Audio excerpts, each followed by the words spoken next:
오늘 제가 설교 제목을 종이 같은 사람이라고 정해봤습니다. 하나님 말씀 로마서 15장 1절 2절 말씀 깊이 음미하면서 읽겠습니다. 우리 강한 자가 마땅히 연약한 자의 약점을 담당하고 자기를 기쁘게 하지 아니할 것이라. 우리 각 사람이 이웃을 기쁘게 하되 선을 이루고 덕을 세우도록 할지니라. 우리가 생활 주변에서 자주 보고 사용하는 것 중에 하나가 종이입니다. 종이. 제가 이 종이가 어떤 종류가 있는가 하고 사전을 좀 찾아봤더니 무슨 말인지 알지도 못하는 종이들이 꽤 있어요. 본드지라는 게 있고, 아주 그게 최고급이라고 그래요. 도서용지가 있고, 브리스틀지가 있는데 이건 또 뭔지 모르겠습니다. 펄프 용지가 있고, 신문 용지, 크라프트지, 이것도 뭔지 모르겠습니다. 마분지, 그리고 위생 용지, 뭐 이런 여러 종류의 종이들이 있는데, 종류마다 또 수십 가지, 수백 가지가 됩니다. 제가 종이 전문업자에게 전화를 해가지고 종이 종류가 몇 종류나 됩니까 하고 물어봤더니 모른다고 그래요. 수가 하도 많아가지고. 요즘에 저는 사람과 사람 사이의 관계를 유심히 관찰하면서 삽니다. 관찰을 해보면 해볼수록, 알면 알수록 사람은 종이처럼 약한 존재라는 사실을 깨닫게 됩니다. 이 종이가 종류는 많지만 공통점이 있는데 다 약하다는 것입니다. 아주 쉽게 종이는 찢어집니다. 심지어는 박스를 만드는 좀 두꺼운 종이도 금방 찢어집니다. 그리고 종이는 쉽게 구겨집니다. 오려지고 태워집니다. 사람의 심성이 이와 같은 것입니다. 사람의 마음은 아주 쉽게 상처를 받습니다. 다른 사람이 별로 생각 없이 던진 간단한 말 한마디에도 크게 상심하고 낙담을 합니다. 반면에 또 대수롭지 않은 말 한마디에도 큰 용기와 희망을 갖기도 합니다. 그만큼 인간은 아주 약한 존재들입니다. 여기 이런 글이 있습니다. 말 한마디라고 하는 주제로 부주의한 말 한마디가 싸움의 불씨가 되고 잔인한 말 한마디가 삶을 파괴합니다. 쓰디쓴 말 한마디가 증오의 씨를 뿌리고 무례한 말 한마디가 사랑의 불을 끕니다. 은혜스러운 말 한마디가 마음을 부드럽게 하고 즐거운 말 한마디가 하루를 빛나게 합니다. 때에 맞는 말 한마디가 지혜를 전해주고 사랑의 말 한마디가 축복을 두루 전합니다. 이렇게 말 한마디에도 큰 영향을 받을 수밖에 없는 우리 모두는 연약한 존재들입니다. 찢어지기 쉬운 종이와 같은 혹은 깨어지기 쉬운 그릇과 같은 그런 존재들입니다. 두 가지 경우를 좀 생각해 보겠습니다. 상처를 주는 사람이 있고 주는 사람이 있으니 또 어떤 사람이 있습니까? 받는 사람이 있습니다. 어떤 사람은 상처를 잘 주는 사람이 있고 어떤 사람은 상처를 잘 받는 사람이 있습니다. 네, 항상 그런 것은 아닙니다. 상처를 잘 주는 사람도 상처를 또 받습니다. 제가 이렇게 사람들을 관찰해 본 바에 의하면 남을 아주 쉽게 상처 주고 공격하는 사람들은 다른 사람이 자기에게 그렇게 하는 것을 잘 참지 못합니다. 이상한 일입니다. 자기가 그렇게 하면 받기도 잘해야 되는데 잘 못합니다. 그러나 모든 사람은 상처를 주기도 하고 받기도 하는 양면성을 다 가지고 있습니다. 마가복음 9장 38절에 보면 이런 이야기가 나옵니다. 요한이 예수께 여짜오되 선생님, 우리를 따르지 않는 어떤 자가 주의 이름으로 귀신을 내어 쫓는 것을 우리가 보고 우리를 따르지 아니함으로 금하였나이다. 무슨 이야기인지 아시겠죠? 잘 알지도 못하는 사람이 예수의 이름으로 귀신을 쫓는 것을 보고 이 요한이 그렇게 하지 말라고, 아무나 함부로 하는 거 아니라고 그렇게 말렸다 이것입니다. 그랬더니 예수님께서 39절에 예수께서 가라사대 금하지 말라. 내 이름을 의탁하여 능한 일을 행하고 즉시로 나를 비방할 자가 없느니라. 가만두라는 것입니다. 그 다음에 42절에 이 이야기와 관련지어서 예수님께서는 중대한 선언을 하셨습니다. 또 누구든지 나를 믿는 이 소자 중 하나를 실족해 하면 차라리 연자맷돌을 그 목에 달리우고 바다에 던지움이 나으리라. 형제를 실족하게 하면, 형제의 마음을 상하게 하면, 형제를 시험에 들게 하면 연자맷돌을 목에 달고 바다에 빠지라. 참 아주 가혹한 말씀인 것처럼 들리지만 이 속에 매우 중대한 교훈이 담겨져 있습니다. 시대의 소망 437페이지에 보면 이 사람을 제지함으로써 야고보와 요한은 그들의 주님의 명예를 염두에 두었다고 생각했었다. 그러나 그들은 자기 것을 위하여 시기하고 있었다는 것을 깨닫기 시작하였다. 겉으로 나타난 말 자체는 예수님의 명예를 위하는 것처럼 보였지만 실제로는 자기들이 가지고 있는 이기적 동기에서 시기심에 의해서 다른 사람의 마음에 상처를 주었다는 것입니다. 이러한 일이 우리 주변에도 자주 많이 일어나고 있습니다. 예를 들어서 어떤 분이 옷을 아주 꽤 좋은 옷으로 잘 차려입고 교회를 왔습니다. 보니까 질투가 나요. 그렇다고 뭐 창피하게 질투난다 소리는 못하고 옆 사람에게 혹은 뭐 본인에게도 교회에 오면서 저렇게 화려한 복장으로 오면 되냐. 교회에 오는 것을 빗대어서 자기의 시기심을 터뜨리는 것입니다. A라고 하는 사람과 B라고 하는 사람이 마음이 이제 틀어졌습니다. 뭐 사람이 살다 보면 그럴 수도 있죠. 근데 C라고 하는 사람은 두 사람의 틀어진 관계를 모릅니다. 그래서 이제 A가 B는 자기하고 틀어졌으니까 제쳐두고 C에게 가서 내가 당신을 위해서 하는 말인데 그 B하고 상대하지 마라. 아주 이상한 사람이야. 그 이상한 사람으로 또 증명하기 위해서는 과장된 거짓말을 하게 됩니다. 이러한 것이 인간 속에 잠재하고 도사리고 있습니다.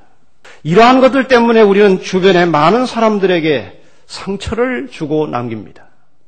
잠언 23장 7절에 보면 대저 그 마음에 생각이 어떠하면 그 위인도 그러한즉 그가 너더러 먹고 마시려 할지라도 그 마음은 너와 함께 하지 아니함이라. 생각해 볼 만한 말씀 아닙니까?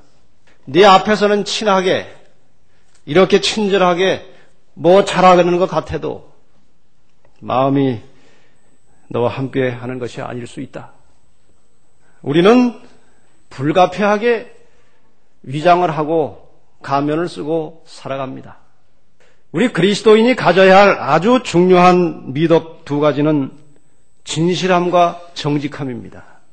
그리스도인은 어디까지나 어떠한 불리한 환경에 처할지라도 진실함과 정직함을 잃어서는 안 됩니다.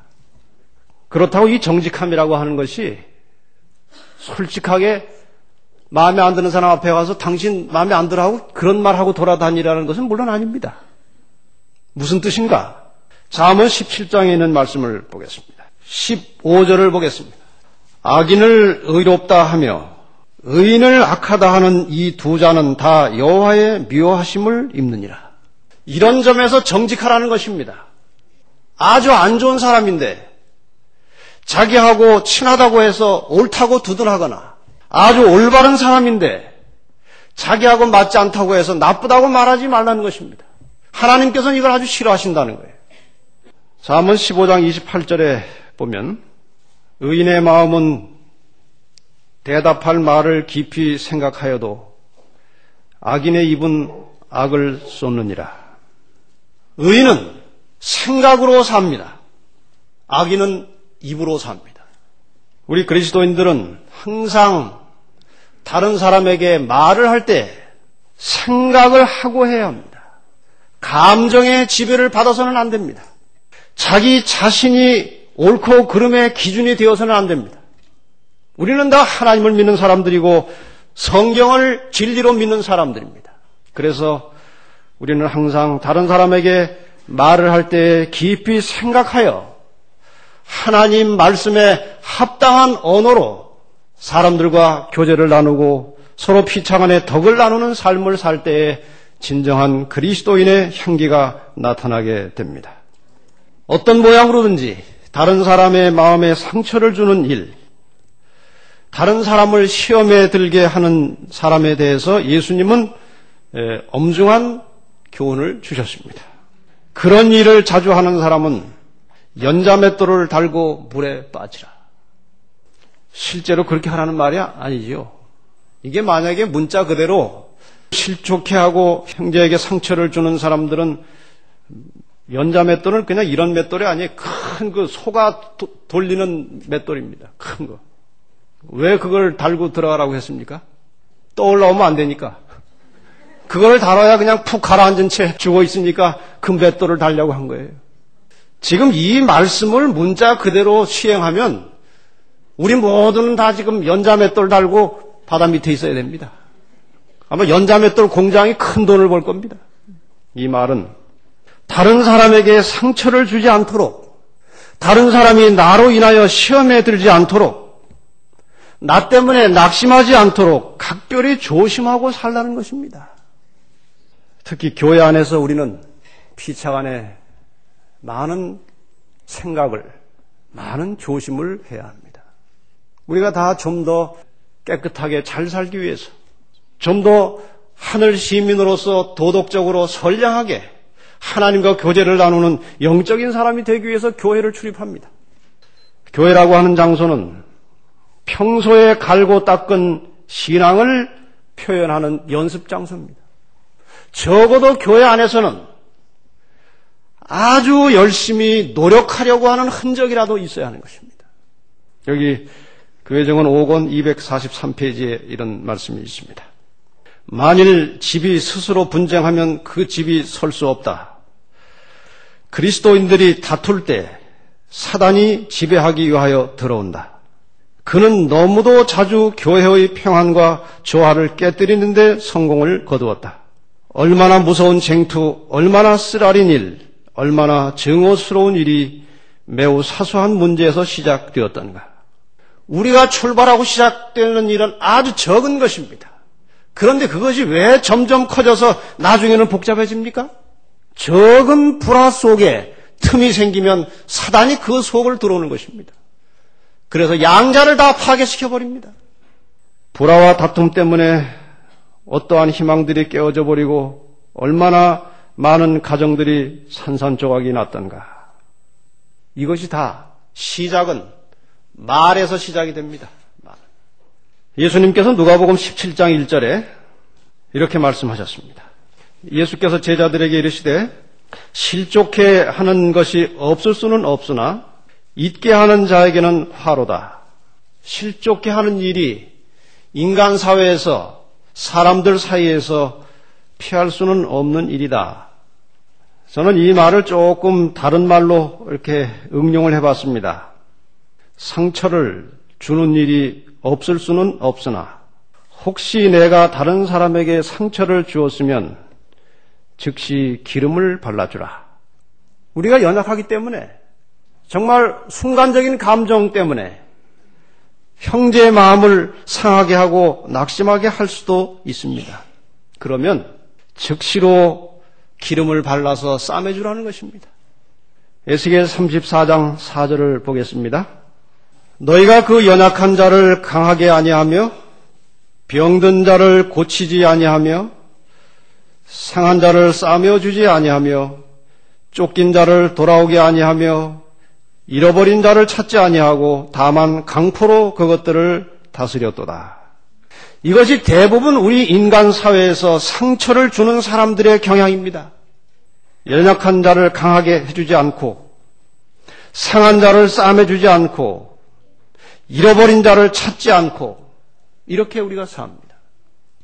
말 한마디면 깨끗하게 풀어질 일을 가지고 그 말 한마디를 못해가지고 몇 년을 마음의 부담을 가지고 사는 사람들도 있습니다. 이 얼마나 어리석은 일입니까?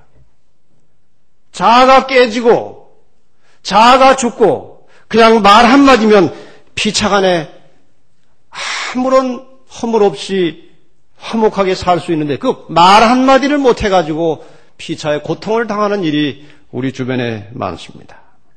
상처를 주는 일이 없을 수는 없으나 혹시 내가 다른 사람에게 상처를 주었으면 즉시 기름을 발라 치유해 주시기를 바랍니다.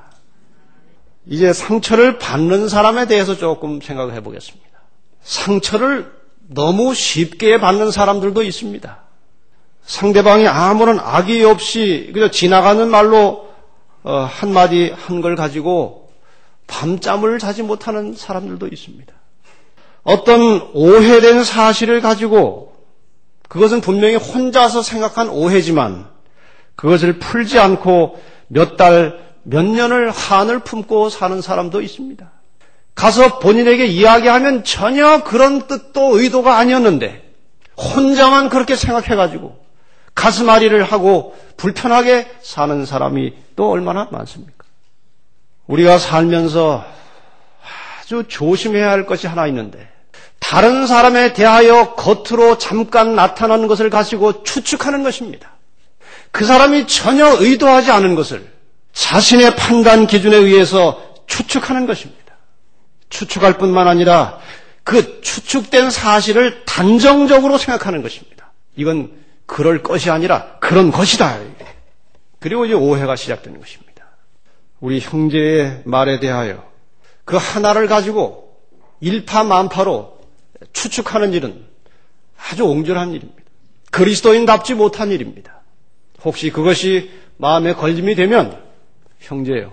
지금 그 말에 내가 이렇게 마음이 좀 상했는데 그게 무슨 뜻이냐고 우리 좀 그런 마음 없이 살 수 없겠냐고 말을 하고 풀고 살아야 피차간에 편안해지고 행복이 오는 것입니다. 사단은 우리 각자가 가지고 있는 약점들을 너무나 잘 알고 있습니다.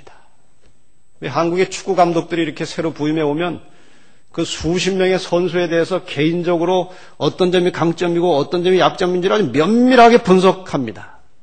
사단은 그보다 훨씬 더 뛰어난 지혜를 가지고 판단력을 가지고 우리 각자가 가지고 있는 약점을 너무나 잘 알고 있습니다.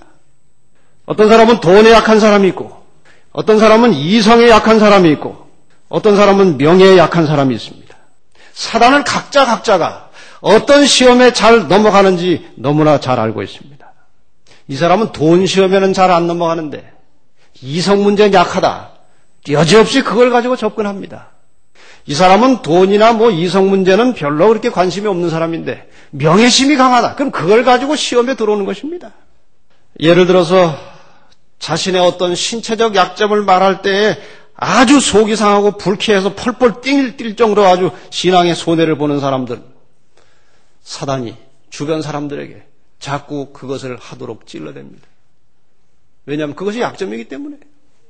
자존심이 너무 강해서 그 자존심을 조금만 건드려도 노발대발하는 사람에게는 그 옆 사람들에게 자꾸 자존심을 건드리도록 충동합니다. 그럼 넘어갑니다. 시편 39편 4절은 이렇게 말씀합니다. 여호와여 나의 종말과 연한의 어떠함을 알게 하사 나로 나의 연약함을 알게 하소서. 여기 참 다윗이 중요한 고백을 했습니다. 나의 종말, 나의 연한, 인간이 얼마나 유한하고 얼마나 연약한지를 알게 하셔서 내 약점이 무엇인지를 주님 깨닫게 하여 주십시오. 이것이 우리 모두의 기도가 되어야 할 것입니다. 우리 자신이 어떠한 연약함을 가지고 있는지 그것을 살펴서 그쪽으로 시험에 들지 않도록 항상 깨어서 기도하며 사시기를 바랍니다. 특히 다른 사람의 말이나 태도에 대해서 지나치게 민감해서 상처를 잘 받는 사람들은 더욱더 주님께 전적으로 매어 달려서 치유함을 받으시기를 바랍니다. 여기 그런 분들에게 주시는 하나님의 말씀이 나옵니다. 시편 31편 23절과 24절입니다. 너희 모든 성도들아 여호와를 사랑하라. 여호와께서 성실한 자를 보호하시고 교만히 행하는 자에게 엄중히 갚으시느니라. 강하고 담대하라. 여호와를 바라는 너희들아.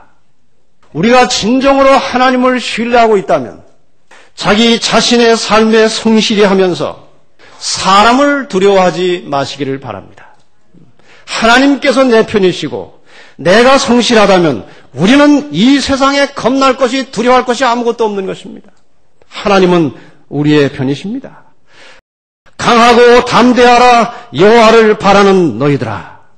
이 말씀이 우리 모두의 간증이 되셨으면 좋겠습니다. 이 교회를 나오신 지 오래되지 않은 우리 새 가족들에게 특별히 부탁을 드립니다. 처음에 신앙을 가지고 이제 진리를 배우고 너무나 감격하고 이 진리대로 살고 싶다고 교회에 들어왔는데 먼저 믿은 사람들의 생활을 보니까 그 모양을 보니까 진리 같지가 않아요. 별로 다른 사람과 다른 점이 없어요. 교회도 여러 가지 사람들이 모여 사는 곳이기 때문에 실망스러운 일들이 종종 생깁니다. 그런 일이 있더라도 사람이 가지고 있는 허물과 연약함 때문에 진리를 포기하는 일이 없으시기를 바랍니다. 이 교회는 연약하고 사람은 부족해도 진리는 하나님의 것입니다. 우리 주변에 먼저 믿은 우리 교우들도 새로 오신 분들에게 따뜻한 사랑과 진리의 모양을 가지고 서로 격려하고 용기를 주며 사시기를 바랍니다. 마지막으로 상처를 주지도 않고 상처를 받지 않으려면 비결은 이것입니다. 갈라디아 2장 20절입니다. 내가 그리스도와 함께 십자가에 못 박혔나니 그런즉 이제는 내가 산 것이 아니요 오직 내 안에 그리스도께서 사신 것이라. 이제 내가 육체 가운데 사는 것은 나를 사랑하사 나를 위하여 자기 몸을 버리신 하나님의 아들을 믿는 믿음 안에서 사는 것이라. 내가 그리스도인이 되었으면, 내가 그리스도와 함께 십자가에 못 박혔으면 이제는 내가 사는 것이 아니고 내 안에 그리스도께서 사는 것입니다. 그리고 하나님의 아들을 믿는 믿음 가운데서 사는 것입니다. 우리가 진정한 그리스도인이라면 그리스도의 모본을 따라야 할 것입니다. 주님은 철저하게 다른 사람 위주로 사셨습니다. 언제나 다른 사람의 입장을 이해하고 사람의 형편을 세심하게 보살펴 주셨습니다. 자신은 오해를 받았지만 변명하지 않으셨습니다. 그리고 끝내는 목숨까지 내어주셨습니다. 예수를 믿고 있다는 가장 확실한 증거는 예수님처럼 살기 위해서 흉내를 내는 것입니다. 그분을 닮아가는 것입니다. 요한일서 3장 16절에 이와 같이 말씀하고 있습니다. 그가 우리를 위하여 목숨을 버리셨으니 우리가 이로써 사랑을 알고 우리도 형제들을 위하여 목숨을 버리는 것이 마땅하니라. 예수님께서 우리를 위해서 모든 것을 양보하시고 모든 것을 포기하시고 마침내는 목숨까지 주셨다면 진정한 그리스도인들은 형제를 위해서 목숨까지라도 버릴 각오를 가지고 살라는 말씀입니다. 목숨을 버릴 각오가 되어 있다면 무언들 못하겠습니까?